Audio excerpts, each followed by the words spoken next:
Okay, so a very good question was asked that what do you mean by diaphragm protecting ventilation? So we have heard about lung protective ventilation, which is usually used in terms of ARDS or in context of the ARDS. We want to prevent the lung parenchyma, which is damaged in the ARDS. We don't want to do further damage to lung parenchyma.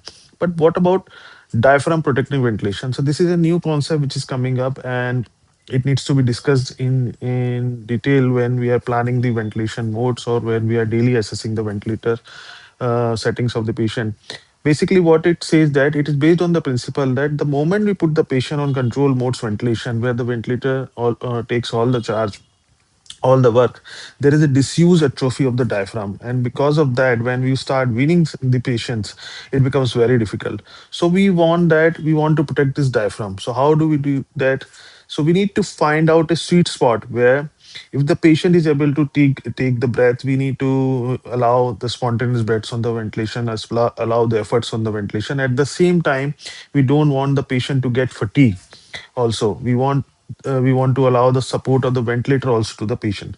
So there are various parameters. It's not a single strategy. You need to see various strategies, various parameters. One of the few are like like the occlusion pressure P.01, where you check the effort of the patient. It should be somewhere around 2 to 3.5, as if I remember. So if it is more, the negative pressure the patient is generated, it means the patient is air hungry and it's tachypnic. If there is its value is less, that means the patient is not doing any effort. Similarly, if you see the contractility of the diaphragm using the USG, then if it is contracting 20 to 30%, that means it's a good contraction, it is there. If it is doing more, then it means the patient is putting too much effort and it's tachypnic, and we need to provide the ventilator support. If the contractility is less, that means the patient's efforts are not much and it can lead to diffuse atrophy.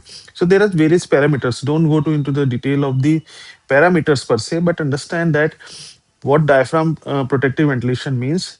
As early as possible, you need to allow the patient to breathe on the ventilator, allow their efforts so that they use their diaphragm and it doesn't go into the disuse atrophy of the diaphragm.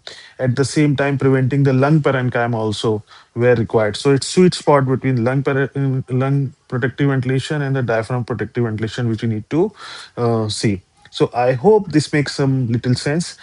Do read more about it. Thank you.